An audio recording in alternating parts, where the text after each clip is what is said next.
Bismillahirrahmanirrahim.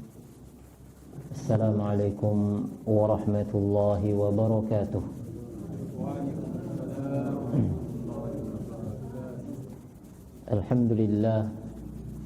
Alhamdulillahi rabbil alamin. Wa bihi nasta'in ala umurid dunya waddin. Wassalatu wassalam ala man ba'athahu rahmatan lil alamin. نبينا محمد وعلى آله وأصحابه ومن سار على نهجه إلى يوم الدين. Bapak Ibu para jamaah rahimani wa rahimakumullah, malah bersama kita memuji Allah Subhanahu wa taala serta yang Allah karuniakan kepada kita. Sungguh nikmat-nikmat Allah yang biasa bersama kita dan kita tidak pernah. Maka kewajiban kita sebagai hamba yang beriman adalah bersyukur, senantiasa bersyukur kepada Allah Subhanahu wa taala. Allah taala berfirman, la in syakartum la azidannakum wa la in kafartum inna adzabi lasyadid. Bila kalian bersyukur kepadaku, maka aku akan tambahkan. Bila kalian kufur, maka ketahuilah sesungguhnya azabku amatlah pedih. Berikutnya salawat dan salam juga semoga senantiasa tercurah limpahkan kepada Nabi besar kita Nabi Muhammad sallallahu alaihi wasallam. Para jemaah dirahmati Allah azza wajalla, marilah kita mohon kepada Allah Subhanahu wa taala agar mengkaruniakan kepada kita ilmu yang bermanfaat. Allahumma allimna ma yanfa'una wanfa'na bima 'allamtana. Ya Allah, ajarkan kami ilmu yang bermanfaat, berikan ilmu yang bermanfaat, dan datangkanlah manfaat kepada kami dengan ilmu-ilmu yang Engkau ajarkan. Dan kita berlindung kepada Allah Subhanahu wa taala dari ilmu yang tidak bermanfaat, dari pengetahuan yang sia-sia, atau sebaliknya dari ilmu yang mendatangkan mudarat, yang mendatangkan kerugian. Oleh karena itu Rasul pun mengajarkan kepada kita doa untuk kita berlindung dari ilmu tersebut. Allahumma inna na'udzubika min ilmin la yanfa'. Ya Allah, kami berlindung kepadamu salah satunya dari ilmu yang tidak bermanfaat, dan juga dari qalbin la yakhsha, dari hati yang jauh dari kehusuan. Kami berlindung dari hati yang tersibukkan dari urusan dunia, yang jauh dari khusyuk kepada Allah Subhanahu wa taala, dan juga dari doa yang tidak dijawab, dari doa yang ditolak oleh Allah Subhanahu wa taala. Maka marilah bersama kita memohon kepada Allah Subhanahu wa taala agar memberikan kita ilmu yang bermanfaat untuk kita di dunia dan juga untuk akhirat kita. Jamaah yang dirahmati Allah Subhanahu wa taala, mari kita lanjutkan kembali pembahasan kita dalam tema besar kita ini, yaitu Arkanu al-Iman. Pembahasan tentang rukun-rukun iman. Bahwa rukun iman kita ketahui bersama jumlahnya ada 6. Pertama, iman kepada Allah, iman kepada malaikat, iman kepada kitab, iman kepada rasul, iman kepada hari akhir, dan yang terakhirlah iman kepada takdir yang baik ataupun takdir yang buruk. Dan inilah jawaban Rasulullah sallallahu alaihi wasallam ketika ditanya oleh Jibril, ketika Jibril datang kepada Rasul sallallahu alaihi wasallam.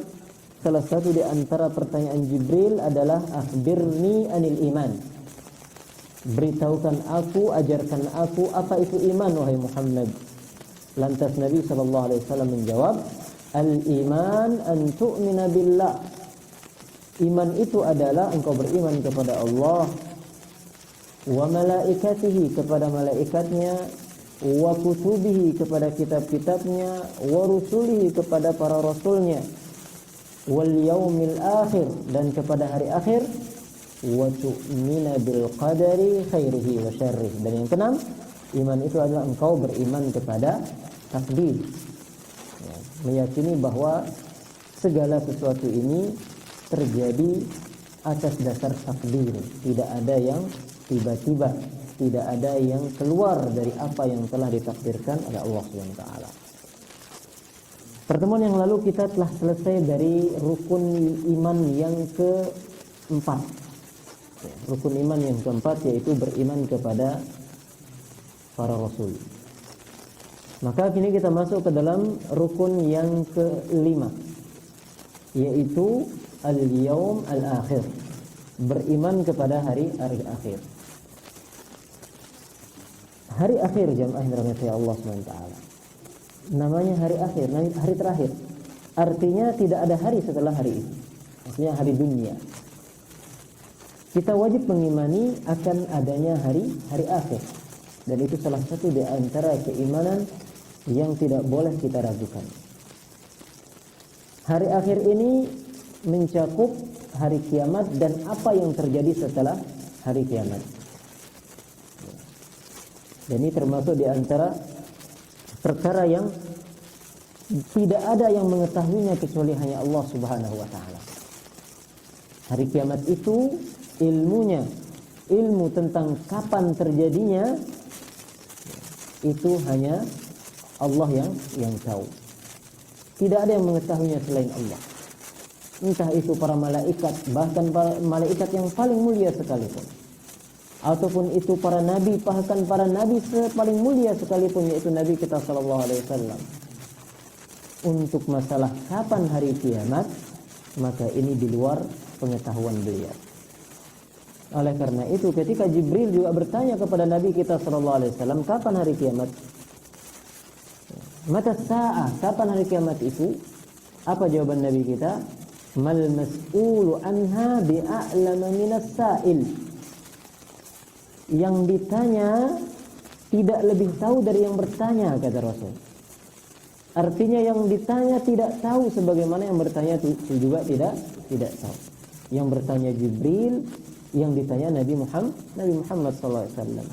Dan jawabannya adalah kita berdua nggak tahu kapan terjadinya hari kiamat. Bila malaikat yang paling mulia tidak tahu kapan hari kiamat, dan manusia serta nabi dan rasul yang paling mulia tidak tahu kapan terjadinya hari kiamat, artinya hari kiamat itu hanya diketahui oleh satu, yaitu Allah Subhanahu wa taala. Maka dari ini pun kita mengetahui setiap orang yang mengaku-ngaku mengetahui, mengklaim dirinya tahu kapan hari kiamat itu akan terjadi misalnya 100 tahun lagi, 1000 tahun lagi, atau kapanlah dia sebutkan waktunya, maka ini adalah klaim yang batil. Rasul saja tidak tahu, bagaimana Anda mengatakan tahu? Malaikat Jibril saja tidak tahu, bagaimana dia mengatakan tahu kapan hari kiamat itu? Apa artinya orang ini lebih tahu tentang itu daripada Rasulullah SAW? Apakah orang ini memiliki ilmu lebih daripada malaikat Jibril? Begitu. Jadi dari akidah kita yang menyatakan bahwa hari kiamat yang tahu hanyalah Allah Subhanahu wa taala, sekelas Jibril tidak tahu, sekelas Nabi Muhammad pun tidak tahu, maka siapapun setelah itu yang mengaku-ngaku tahu kapan hari kiamat, siapapun, mau dia itu adalah seorang profesor, doktor, kiai, atau wali, maka semua pengakuan-pengakuan itu adalah pengakuan yang batil, yang bisa kita tolak di saat itu juga tanpa berpikir panjang. Kenapa? Karena kita punya akidah standar. Apa? Kiamat yang tahu hanya Allah Subhanahu wa taala. Maka kita sebagai orang-orang beriman ahli sunnati wal jamaah yang memiliki akidah yang sangat jelas seperti ini, berada di atas kepastian, ketenangan dan kenyamanan. Maka isu-isu yang sering kita dengar beberapa tahun yang lalu tentang kiamat terjadi tahun ini, tahun itu, kemudian manusia menjadi gempar, goyah, gelisah, sampai sebagian golongan, sebagian orang menjual hartanya semua karena menyangka bahwa betul kiamat itu akan sebentar lagi terjadi. Itu ada sebagian orang seperti itu. Apalagi pada tahun 2012 dulu ya. Sebelum tahun 2012 isunya santer, kiamat 2012. Ditakut-takuti lagi dengan film kiamat 2012. Semakin takut umat ini. Maka orang-orang yang beriman, ahli sunnah wal jamaah, yang berada di atas akidah yang jelas tentang kapan hari kiamat, tidak akan pernah gelisah dan bimbang dengan semua isu-isu sempalan seperti itu.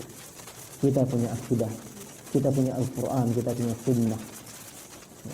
Maka hal-hal yang demikian hanya untuk menakut-nakuti saja, mencari sensasi saja.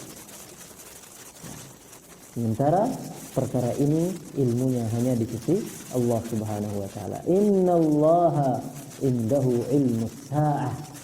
Allah Taala berfirman dalam surat Luqman bahwa sesungguhnya hanya pada Allah saja ilmu tentang kapan hari kiamat itu.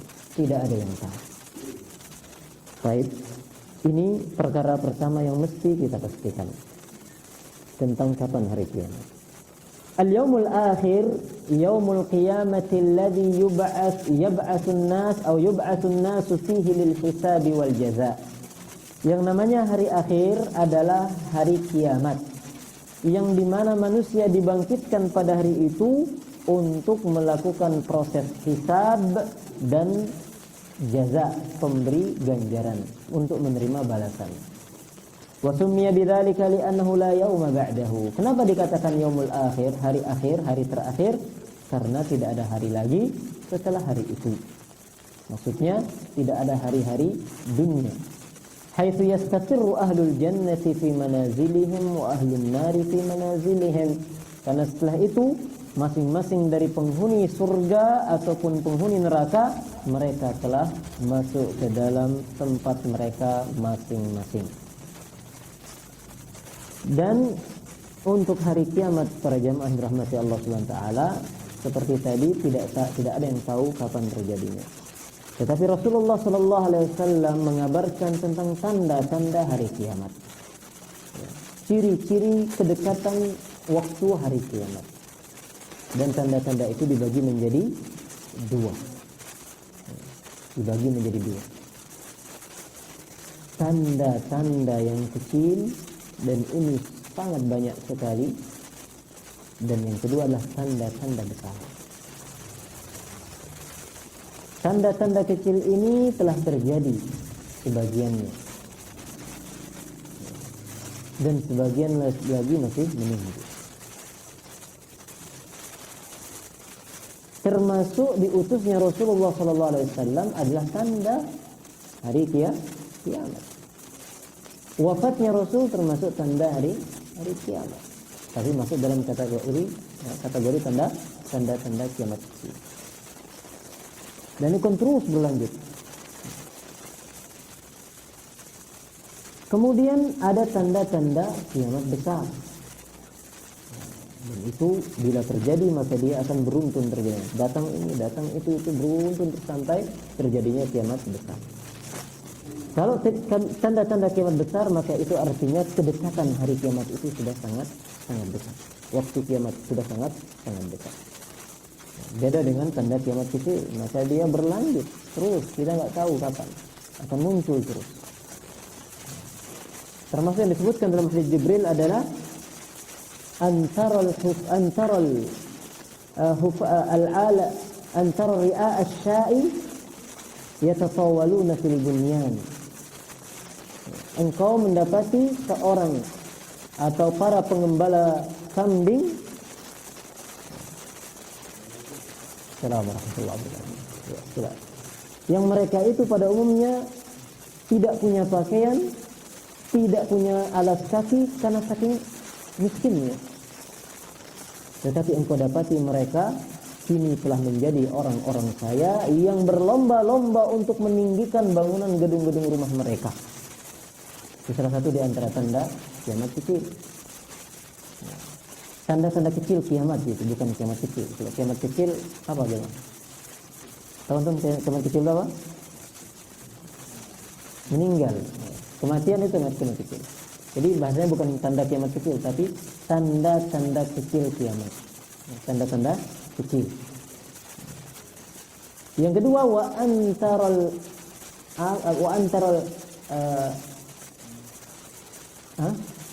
al-amata an talidal amatu rabbataha wa an talidal amatu rabbataha.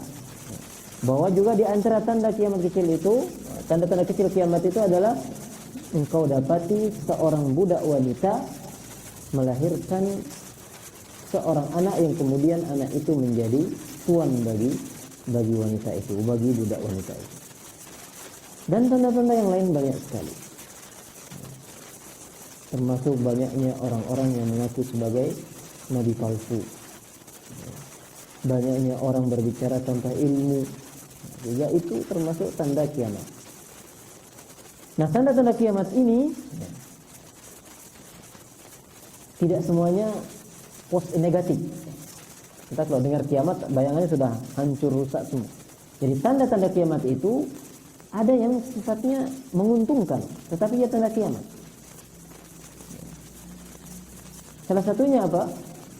Salah satunya misalnya bahwa itu tadi, orang-orang miskin jadi kaya. Bukankah ini kemajuan dalam ekonomi? Orang jadi kaya? Iya kan, senang orang. Dulu kita miskin di zaman tahun penjajahan misalnya, sekarang berubah jadi kaya-kaya. Itu kan perubahan yang bagus. Nah, itu salah satu di antara tanda kiamat. Ada juga tanda kiamat bahwa padang pasir itu nantinya akan berubah menjadi lembah yang hijau. Itu nikmat atau tidak? Nikmat. Tetapi tanda kiamat. Ya, tapi umumnya tanda kiamat itu ya buruk ya. Seperti tadi, misalnya banyaknya kedurhakaan kepada orang tua, kemudian banyaknya perzinahan, ya, pembunuhan, dan seterusnya dari hal-hal yang itu merupakan hal-hal yang negatif. Tapi tidak semua, ada juga hal-hal yang positif seperti tadi. Tapi itu dari tanda-tanda. Untuk membahas tanda-tanda kiamat tentunya sangat panjang sekali, bahkan para ulama mengkhususkan kitab tentang tanda-tanda hari kiamat ini. Baik, kita masuk ke dalam al-imanu bil yaumil akhir yatadammanu thalathata umur. Bagaimana cara beriman kepada hari akhir? Cara beriman kepada hari akhir. Beriman kepada hari akhir mencakup beberapa hal berikut ini. Atau cara beriman kepada hari akhir adalah mengimani beberapa hal berikut ini. Yang pertama, al-imanu bil ba'thi. Al-imanu bil ba'thi, yaitu beriman bahwa ada yang namanya pembangkitan. Ada yang namanya hari kebangkitan, di mana dibangkitkannya umat manusia. Ya, di mana dibangkitkannya umat manusia. Wa huwa ihya'ul maut hina yanfuhu atau yunfakhu fis suri an-nafkhata tsaniyah, yaitu tatkala manusia yang telah mati ini dibangkitkan pada tiupan trompet yang kedua. Fayaqumun nasu li rabbil alamin hufatan ghairu munta'ilin. Maka ketika tiupan yang kedua itu ditiupkan oleh malaikat Israfil, maka manusia bangkit dari kematian mereka. Mereka bangkit kepada Allah Subhanahu wa taala dalam kondisi bagaimana? Dalam kondisi hufat, tidak beralas kaki, ghairu munta'ilin, tidak ada yang memakai sendal, tidak ada yang memakai sepatu. Uratan ghairu mustatirin, telanjang, tidak memakai sehelai pakaian pun. Ghurlan ghairu muhtatinin, dalam kondisi belum disunat. Dalam kondisi belum disunat. Kesimpulannya, mereka itu dibangkitkan persis seperti kondisi saat mereka dilahirkan. Saat orang dilahirkan tidak ada yang berpakaian lahir dari rahim ibu. Tidak ada yang pakai baju, tidak ada yang pakai celana. Tidak ada yang sudah keluar sudah dihitan. Ya. Ada diriwayatkan, disebutkan dalam sejarah dan sirah bahwa Rasulullah SAW lahir dalam keadaan dihitan. Tapi ini tidak kuat. Ya, tidak kuat. Lemah riwayatnya. Maka semua manusia itu lahir dalam keadaan tidak dihitan. Dan beginilah kondisi manusia saat itu. Laki perempuannya sama. Mereka dibangkitkan dalam keadaan seperti saat mereka dilahirkan. Allah Ta'ala berfirman, "Kama bada'na awwala khalqin nu'iduhu wa'dan 'alaina inna kunna fa'ilin." Kami akan kama bada'na awwala khalqin nu'iduhu, sebagaimana kami memulai penciptaan pertama dulu, begitu pula kami akan mengulangnya, akan mengembalikan mereka. Wa'dan 'alaina, ini janji dari kami. Inna kunna fa'ilin, kami pasti akan menunaikannya, akan menuntaskan, akan mengerjakan janji itu. Nah, jadi kebangkitan itu adalah sebuah kepastian jemaah, yang tidak boleh ada keraguan dalam hati kita. Hanya dengan melihat realita kehidupan dunia, dari orang yang hidup, mati, masuk ke dalam kubur, hancur badannya, hilang, tidak ada sisa, kemudian kita menganggap mustahil akan ada dibangkitkan lagi. Nah, ini adalah cara yang keliru. Ya, ini adalah cara berpikir yang keliru. Dan ini bukanlah sikap dan karakter orang-orang beriman. Allah telah janjikan kepada kita bahwa setelah kalian mati akan ada proses kebangkitan. Nah, itu salah satu di antara. Rasulullah SAW bersabda, "Yuhsyarun nasu yaumal qiyamati khufatan uratan gurla." Pada hari kiamat manusia akan dibangkitkan dalam keadaan tidak pakai alas kaki, khufatan uratan, dalam keadaan tidak berpakaian, gurla, dan dalam keadaan belum dihitam. Sering orang ketika mendengar hadis ini yang terbayang langsung apa? Kita bisa saling lihat, ya kan? Kan laki perempuan sama, Ustaz, tidak pakai pakaian, kita saling lihat dong. Nah, itu pun yang pernah ditanyakan oleh istri Rasulullah SAW yang bernama Aisyah Ummul Mukminin radhiyallahu anha. Ketika mendengar hadis ini bahwa manusia akan dibangkitkan pada hari kiamat dalam kondisi tidak berpakaian, laki dan perempuannya, maka Aisyah bertanya, "Auratku ya Rasulullah, bagaimana dengan auratku ya Rasulullah?" Langsung bimbang dan gelisah ibu kita Aisyah tentang auratnya. Maka apa kata Rasulullah SAW? Urusan pada hari itu jauh lebih besar dari sekedar memikirkan apa? Saling lihat. Jadi hal yang dipikirkan oleh manusia itu jauh lebih besar dari sekedar apa? Mengurus untuk saling melihat sesama aurat. Urusannya sekarang ini akhirat, sudah nggak ada harapan lagi, nggak ada pengaruh jabatan, nggak ada pengaruh keluarga, nggak ada pengaruh keturunan, nggak ada pengaruh ekonomi, semua masing-masing akan menghadapi pengadilan yang tidak ada kezaliman di dalamnya. Semua akan terungkap dan masing-masing memikirkan bagaimana nasibnya. Itu yang menyibukkan diri mereka, nggak ada memikirkan yang lain. Bahkan anak istri pun mereka tidak sanggup untuk memikirkannya. Mereka lari. Yauma yafirrul mar'u min akhihi wa ummihi wa abihi wa sahibatihi wa akhihi. Seorang akan lari dari anaknya, dari saudaranya, dari orang tua, ibu bapaknya, temannya. Akan mereka tinggalkan. Kenapa? Karena mereka nafsi. Mereka saling melupakan saat itu. Nanti akan ada saat di mana mereka akan saling ingat. Tapi saat itu mereka hanya memikirkan diri mereka sendiri. Bagaimana kondisi, bagaimana nasib saya. Dan itu bisa kita bayangkan, bisa kita dapati dalam kehidupan dunia ini. Seperti seseorang yang sudah dinyatakan divonis oleh pengadilan, dia akan dihukum mati, ditembak mati. Ketika vonis seperti telah diturunkan dan ditetapkan dan telah ditetapkan pula kapan dia akan dieksekusi, kira-kira orang seperti ini apa yang ada dalam pikirannya? Apa yang menyibukkan dirinya? Apakah dia akan sibuk untuk berikan saya kesempatan misalnya untuk menikmati minuman ini, saya ingin nonton film ini, saya ingin pergi jalan-jalan dulu sebelum saya mati? Mustahil. Orang-orang beriman ketika tahu bahwa begini nasibnya, sebentar lagi dia akan dieksekusi, yang ada adalah bagaimana dia itu bisa bertaubat, bagaimana dia bisa mendekatkan diri kepada Allah, bagaimana dia bisa mengumpulkan sebanyak-banyak amal soleh untuk menjadi modalnya meninggal besok. Itu yang dia pikirkan. Bahkan jangankan orang yang soleh, penjahat sekalipun kalau sudah tahu dirinya akan dieksekusi, segera dia bertaubat, iya kan? Sering kita mendengar napi yang dipenjara dan akan dieksekusi, kemudian dia di dalam penjaranya menjadi sangat baik, ya, banyak ibadah. Ya, itu adalah pengaruh dan itu adalah nikmat dari Allah Subhanahu wa taala. Dia diberitahukan kapan dia akan mati. Akan sangat buruk bila dia tidak tahu kapan dia mati, tiba-tiba jatuh pesawatnya, tabrakan, meninggal sementara dia bergelimpangan dengan perbuatan dosa. Maka ketika ia kemudian ditangkap dan dinyatakan dia akan dihukum mati pada tanggal ini, maka itu kesempatan emas bagi dia untuk bertaubat, mendekatkan diri kepada Allah Subhanahu wa taala. Karena taubat akan menghancurkan semua dosa sebelumnya.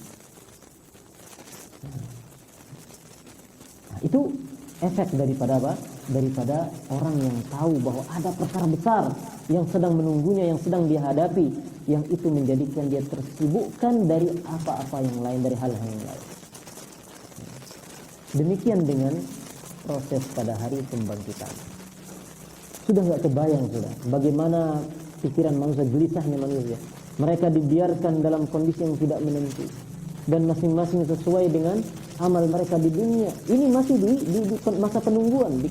Jadi dibangkitkan itu nggak langsung selesai urusannya. Mereka disuruh nunggu, mereka dibiarkan, ya, mereka dibiarkan tidak terurus, ya, menunggu kapan hisab. Disebutkan dalam hadis lamanya mereka menunggu itu selama 50.000 tahun lamanya, tanpa kejelasan nasib, ya, tanpa kejelasan kapan mereka akan dihisab. Ini paling melelahkan yang begini. Nggak ada kejelasan itu.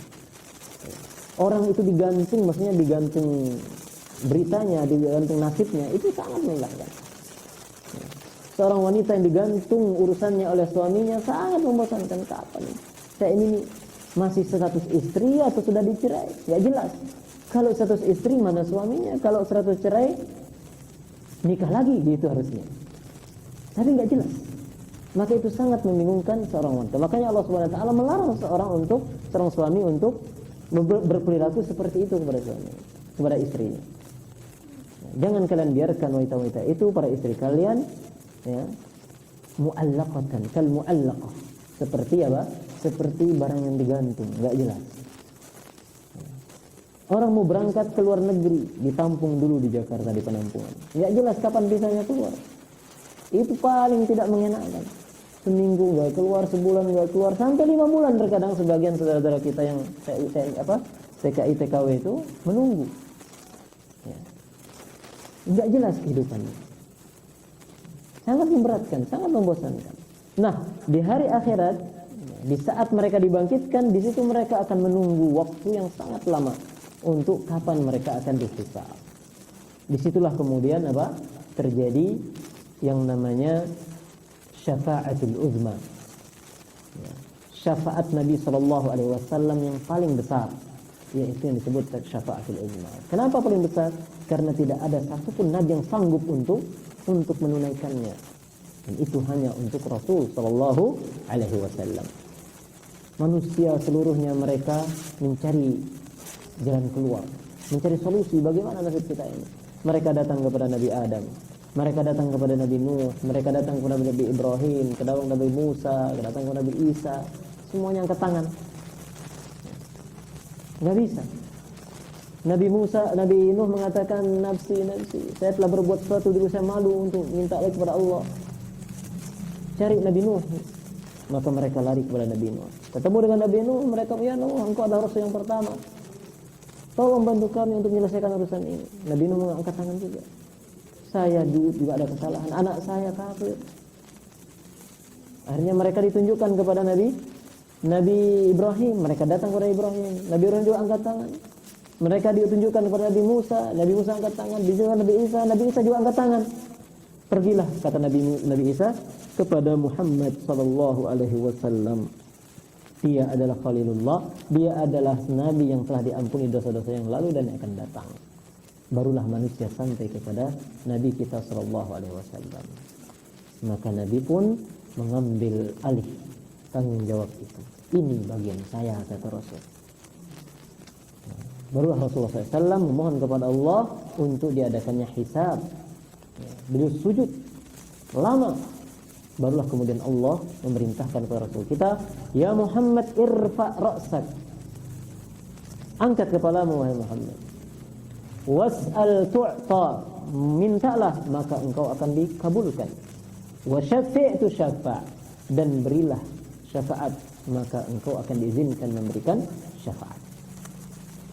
Itu ba'ats, proses ba'ats. Dan ijma', para ulama telah berijma' akan adanya ba'ats, akan adanya hari pembangkitan.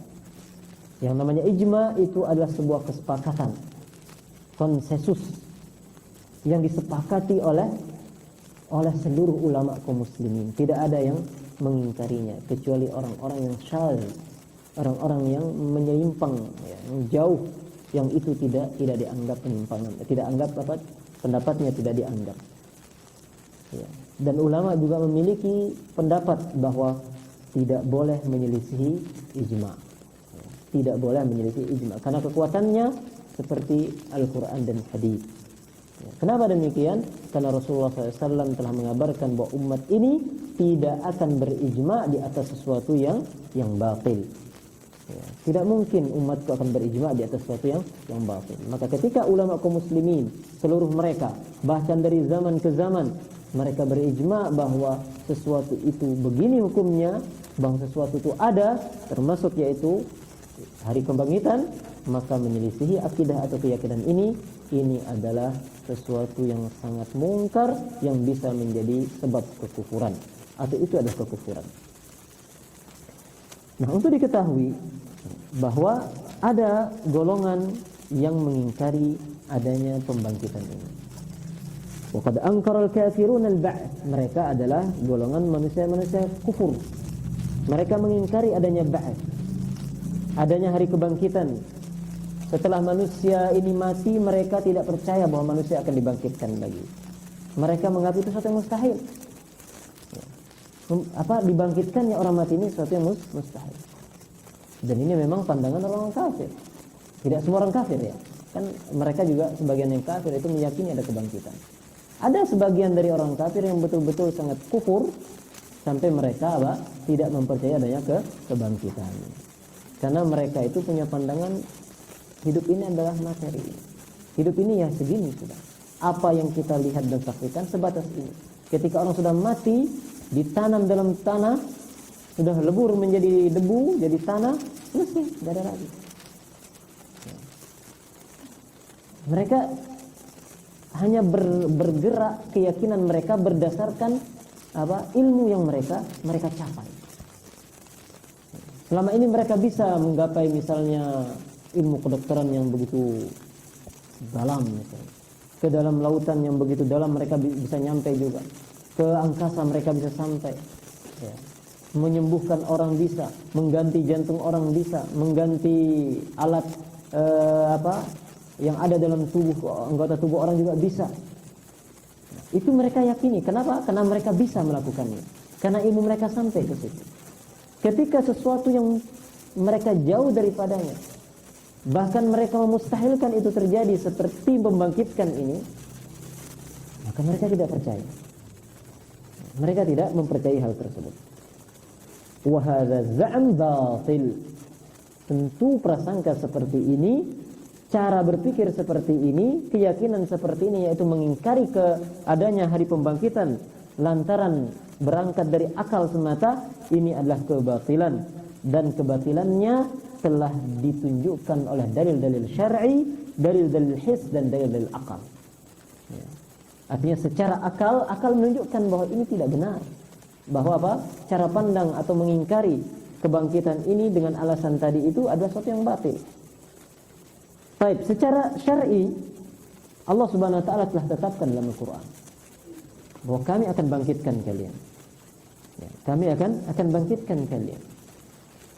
Kemudian Allah Subhanahu wa taala juga menegur keras ya, golongan yang berpikir demikian. Allah Taala berfirman dalam surat At-Taghabun, "Za'ama alladziina kafaru an la yub'atsu." Orang-orang kafir menyangka, meyakini bahwa mereka itu tidak akan dibangkitkan. Qul bala wa rabbi latub'atsun thumma latunabba'unna bima 'amiltum.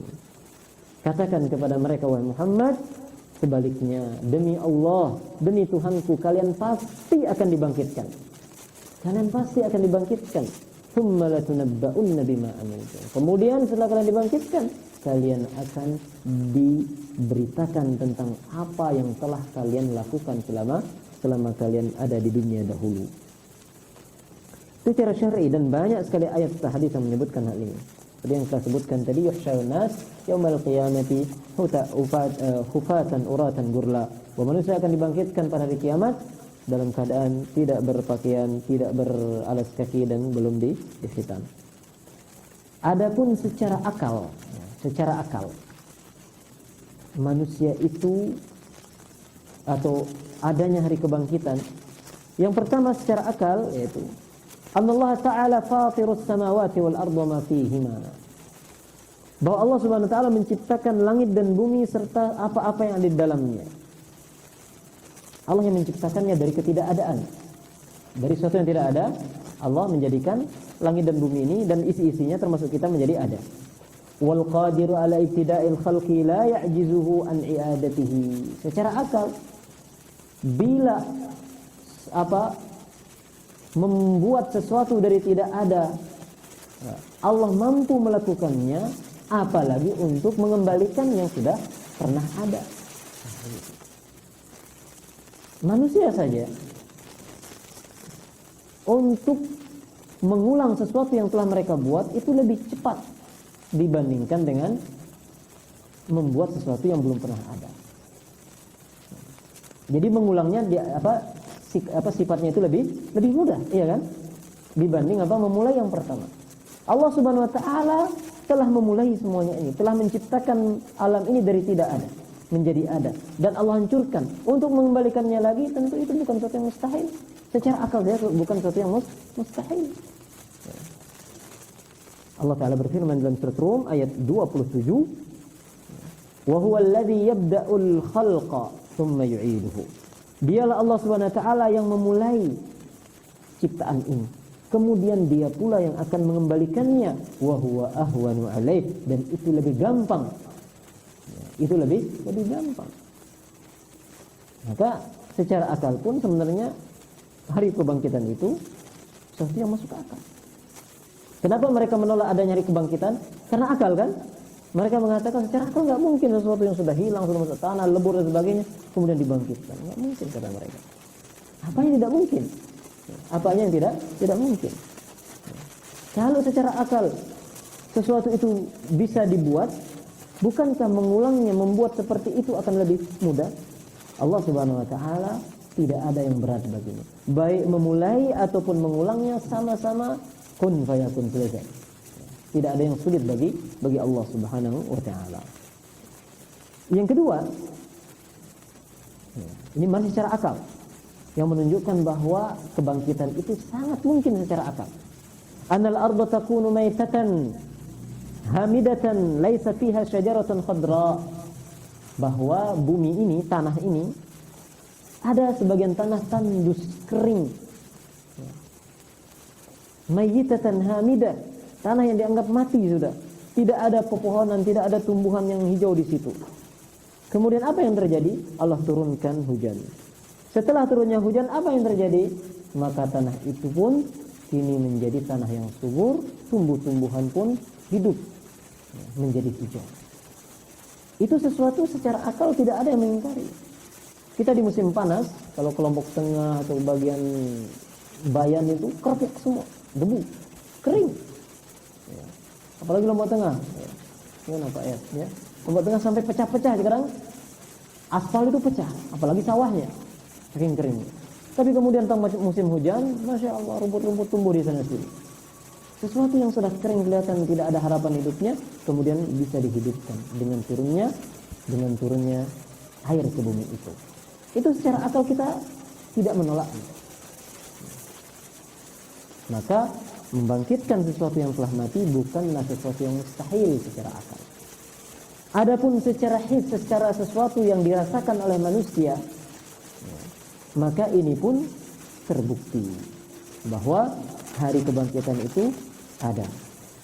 Secara pembuktian, ada 5 pembuktian dalam masalah ini. Ada 5 cara pembuktiannya. Yang pertama adalah kisahnya kaum Nabi Musa. Nabi Musa.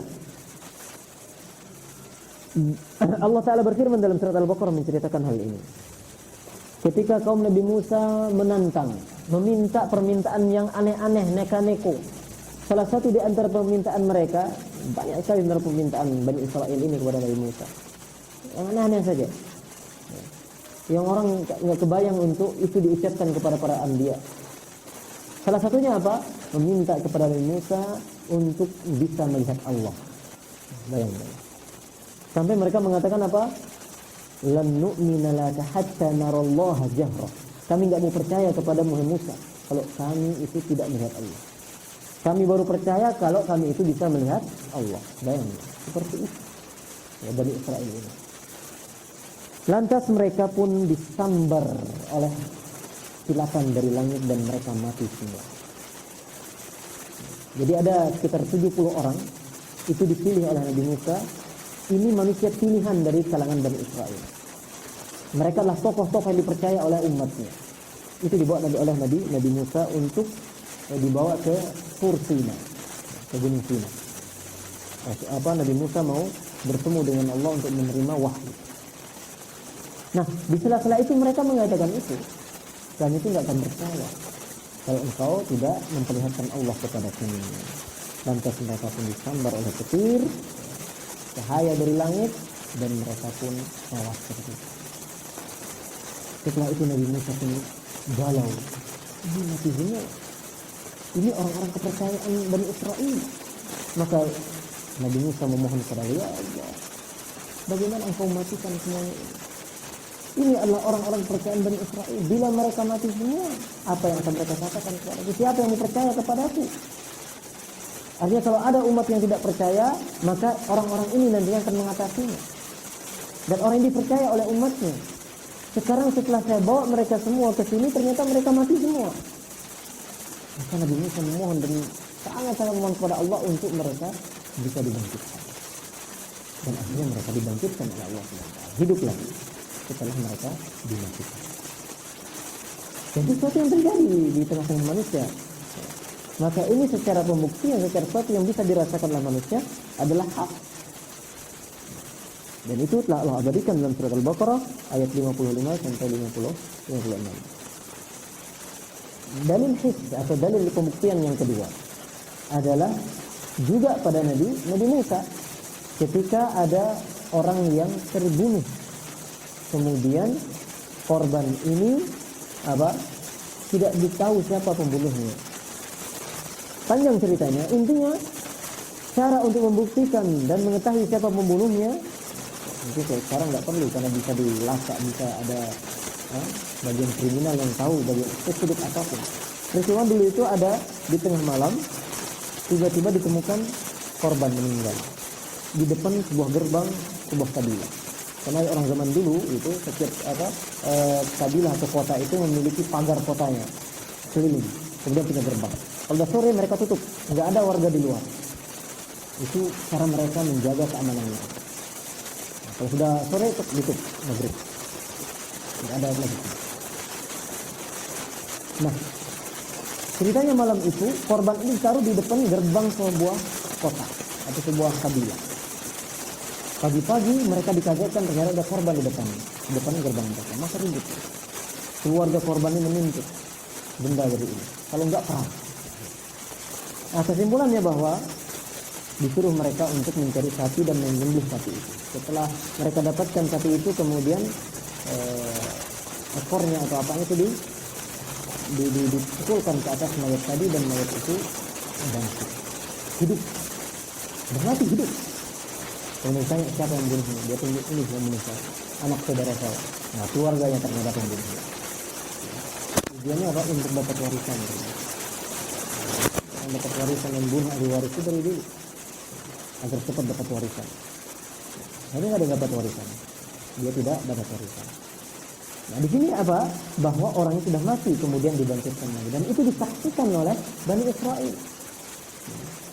Maka ini sesuatu yang tidak mustahil. Ada juga cerita orang yang lari dari negerinya, ya. Mereka ribuan orang meninggalkan negerinya kemudian mereka dimatikan oleh Allah SWT. Mereka lari dari kematian, ya, karena ada wabah di daerah itu. Tetapi mereka ketika keluar mereka pun dimatikan.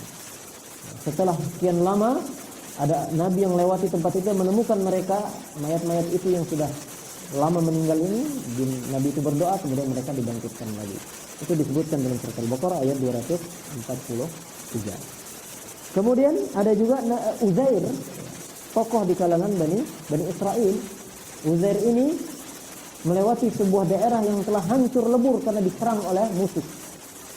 Banyak penduduknya mati, ditawan kosong dari negeri yang sangat makmur, ramai penduduknya, hidup ekonomi dan kehidupan di situ.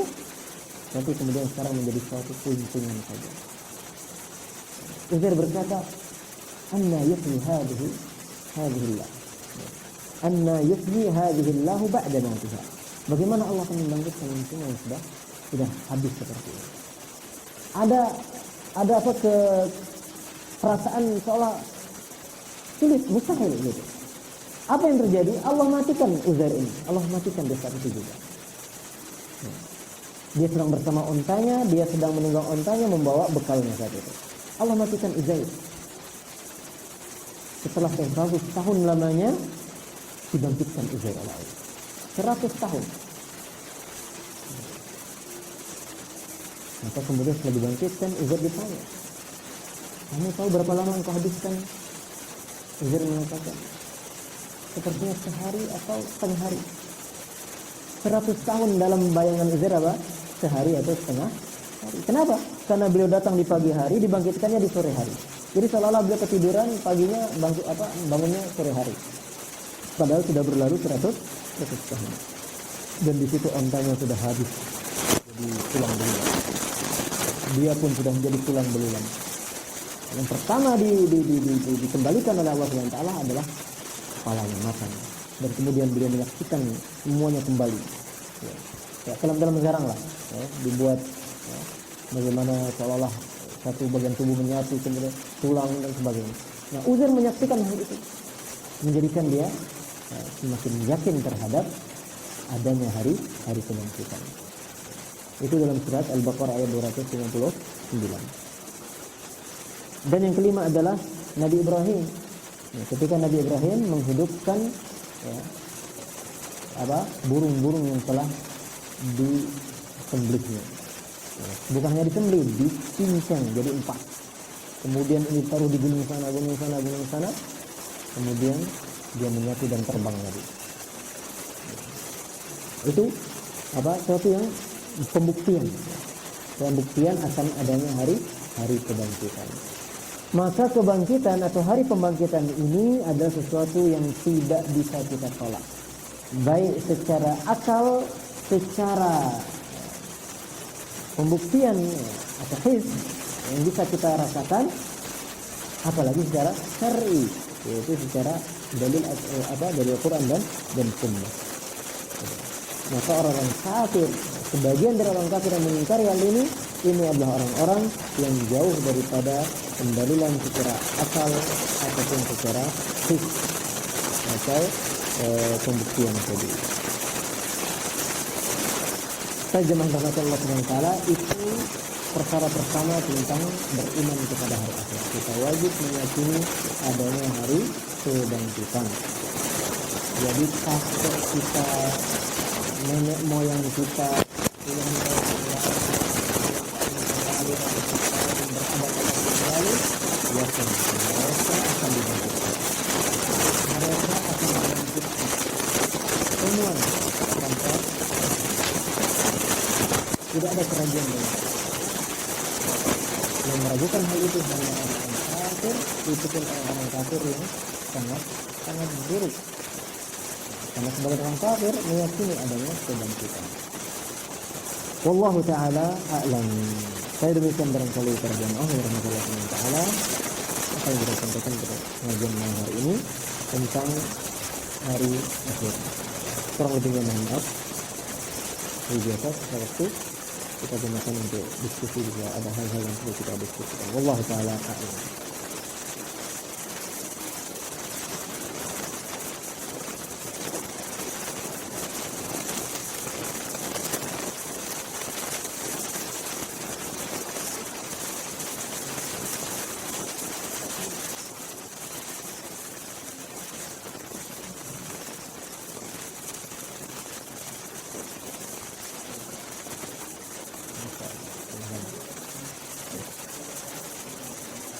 Fadal, Pak RT.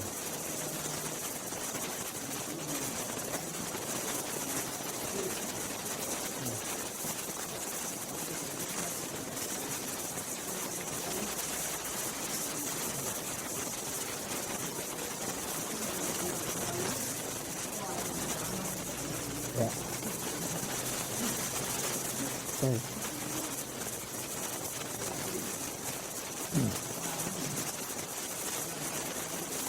Quran.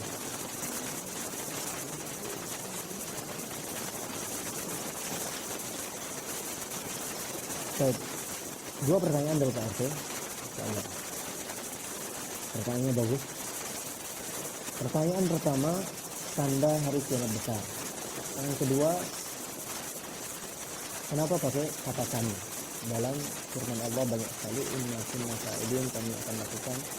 Wa qad ba'atsna fi kulli ummatin rasul, kami telah mengutus kepada setiap umat seorang rasul. Untuk yang kedua saya bisa jawab dulu lebih ringkas. Kenapa menggunakan kata kami? Karena itu adalah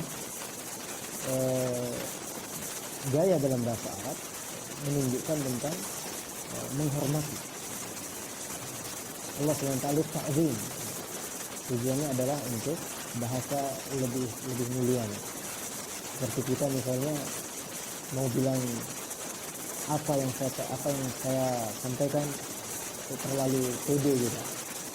Ini secara manusia saja kita lebih aman ya kan, seperti yang kami sebutkan tadi. Kami ajak kita semua. Allah SWT banyak dalam Al-Quran mengatakan ini kami. Maksudnya bukan kami berarti banyak Tuhan. Alhamdulillah. Bukan itu maksudnya. Ini maksudnya adalah untuk bertakzim, untuk menghormati. Pertanyaan pertama tadi, yang kedua tadi. Pertanyaan pertama, tanda-tanda kiamat besar. Tanda-tanda kiamat besar itu Dajjal. Periode Dajjal. Adanya turunnya Nabi Isa. Juga Imam Mahdi, kemudian Nabi Isa. Ada juga itu rujukannya, ada yang menyepakati seperti itu, ada yang mengatakan ada ini bilang itu dulu. Juga nanti akan ada setelah Dajjal itu Ya'juj wa Ma'juj. Ya'juj wa Ma'juj. Itu kaum itu sudah ada dari sekarang. Sekarang ini sudah ada, cuma mereka masih terkungkung di sebuah tempat. Siapa yang memenjarakan mereka? Zulkarnain. Dan itu disebutkan dalam surat Al-Kahfi. Kemudian diantaranya juga adalah adanya hewan yang bisa berbicara dengan manusia. Akan ada muncul seekor hewan, dabbah tukallimun nas, yang berbicara kepada manusia. Akan ada tiga gerhana. Itu juga tanda hari kiamat. Gerhana beruntung-untung, yang besar. Akan ada api dari daerah timur yang menyerbu terus ke barat. Itu di antara tanda-tanda yang disebutkan oleh para ulama dan juga dalam hadis. Nah, ini tanda ini sudah muncul satu, dia akan beruntun terus berkembang. Dan belum ada dari tanda-tanda itu ya. Ada yang mengatakan salah satu dari mereka akan muncul api di zaman dahulu, di abad keberapa itu? Abad ke-4 atau ke-5 Hijriah, ada di dekat Madinah itu muncul api dari lubang api. Dan itu berlanjut berpuluh-puluh tahun, beratus tahun. Sampai di zaman Nawawi sendiri mengatakan saya pernah melihat api. Tetapi jelas ini bukanlah yang dimaksudkan dari Tuhan. Itu fenomena alam. Sekarang kita dengar misalnya ada lubang api itu nggak padam-padam api. Nah, itu pernah terjadi dulu di dekat kota Madinah. Sekarang hilang. Kan nggak tahu kita bekasnya dulu. Itu di antara fenomena. Itu banyak sekali mungkin Imam Mahdi, Dajjal, Nabi Isa, keluarnya Ya'juj wa Ma'juj dan terbunuh dengan mereka juga. Kemudian ada api menyambar dari arah timur, ada hewan yang bicara kepada manusia. Itu di antara tanda-tanda besarnya. Allah Ta'ala. Silakan Pak Hemi.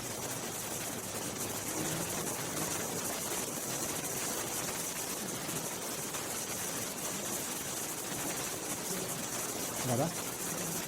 Yes.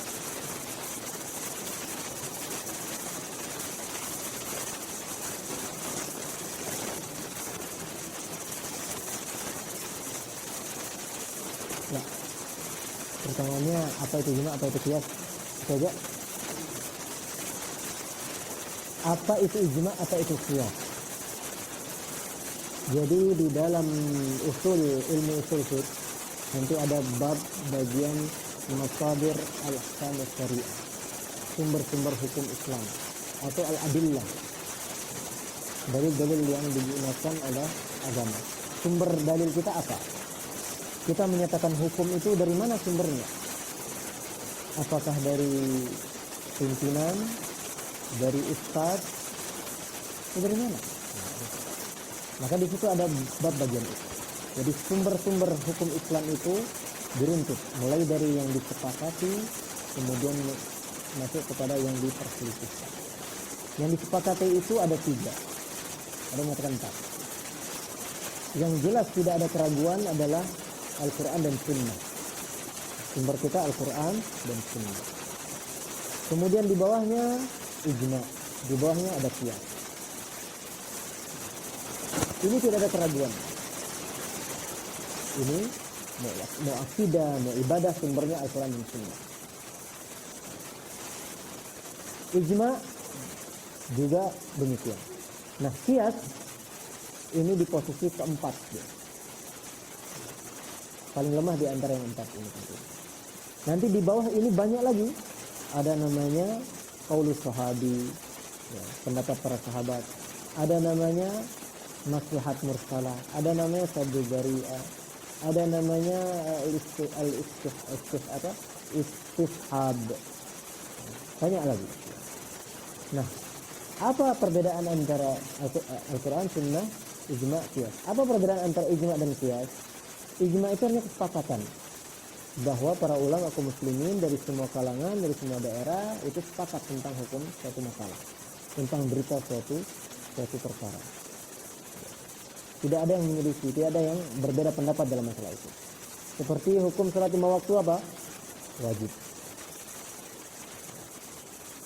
Dalilnya Al-Quran, As-Sunnah, dan Ijma. Nah, itu berarti dari 3 unsur pendalilan yang kuat-kuat ini, salat terpenuhi. Secara Al-Quran banyak sekali dalilnya, secara hadis banyak, dan Ijma telah menetapkan kita. Terkadang kita di sebagian masalah kita nggak dapati secara persis langsung dalil dari Al-Quran ke Sunnah, tetapi ijma ulama telah menyepakati bahwa begini hukumnya. Nah, kesimpulannya ijma itu namanya kesepakatan seluruh. Nanti ada kesepakatan yang lokal, misalnya sepakatnya ulama Mekah saja, sepakatnya ulama Madinah saja, ini bukan ijma. Atau sepakatnya ulama mazhab Hambali saja, sepakatnya ulama mazhab Syafi'i saja, itu tidak dikatakan ijma.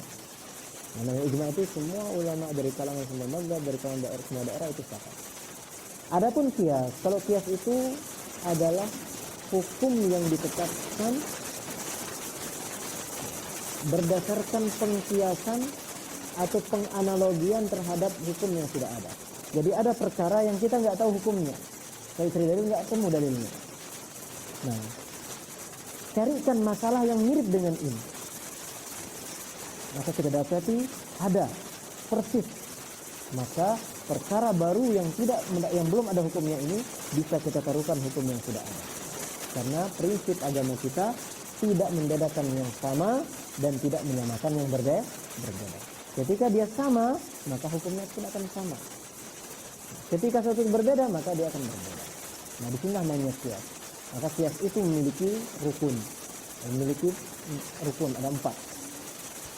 Maka ada hukum asal, ada cabang. Jadi nanti yang cabang ini kita analogikan ke sini, kita ukur ke sini, barometernya ke yang asli. Itu pertama. Jadi ada asal, ada cabang. Yang kedua adalah hukumnya apa? Kita mau cari hukum apa? Apakah dia nanti hukumnya wajib atau sunnah atau haram? Hukum. Yang ketiga. Yang keempat adalah illah, kesamaan, sebabnya. Kenapa kita samakan ini dan ini? Oh, karena dia sama, illah. Kenapa? Misalnya seperti beras misalnya. Beras itu belum ada di zaman Nabi sallallahu alaihi wasallam. Belum ada. Adanya korma, adanya gandum.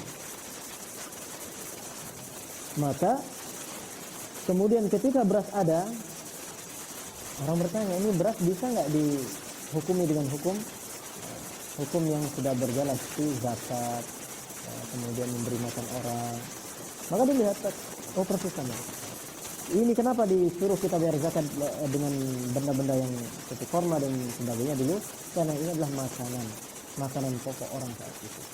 Maka kemudian beras muncul memiliki sifat yang sama. Dia adalah makanan pokok, dia adalah makanan yang bisa disimpan, maka dia pun mengambil hukum yang sama. Orang boleh mengeluarkan zakat dengan beras, orang boleh membayar fidyah dengan beras dan sebagainya. Itu contohnya. Baik, itu contohnya. Wallahu ta'ala a'lam.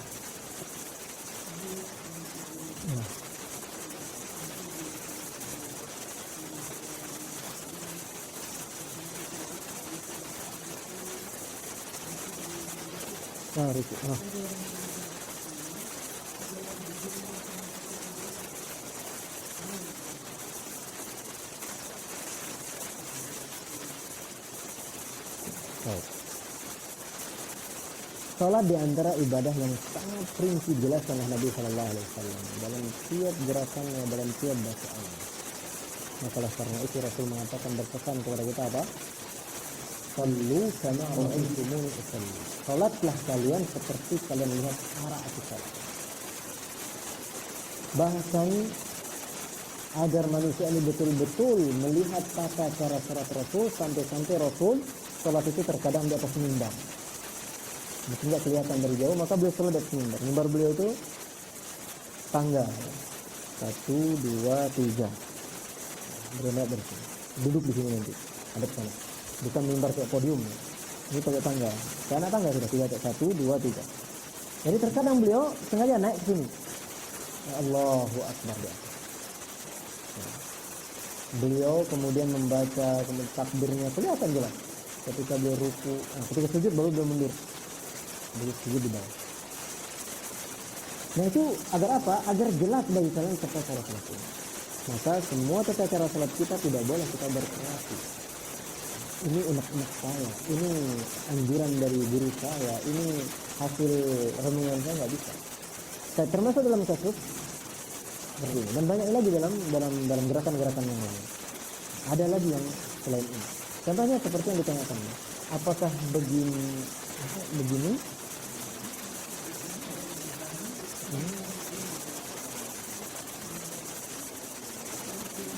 Terus begini sampai selesai. Nah berarti kan, kalau kita takbir kan Allahu Akbar, sami Allahu liman hamidah, kan turun gitu. Kalau yang begini tetap tangannya, nggak turun. Turun ya.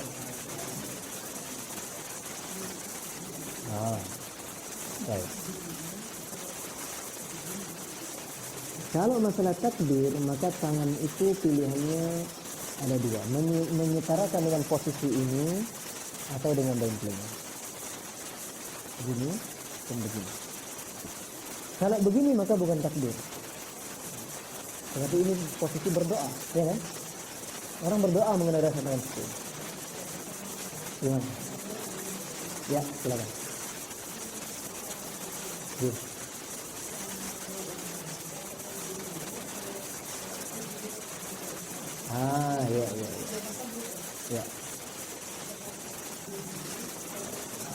Bahaya.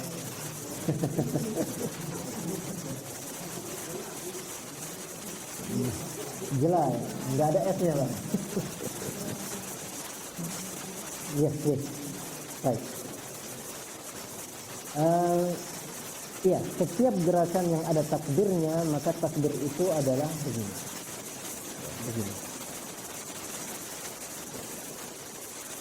Imam Syafi'i mengatakan hanya begini.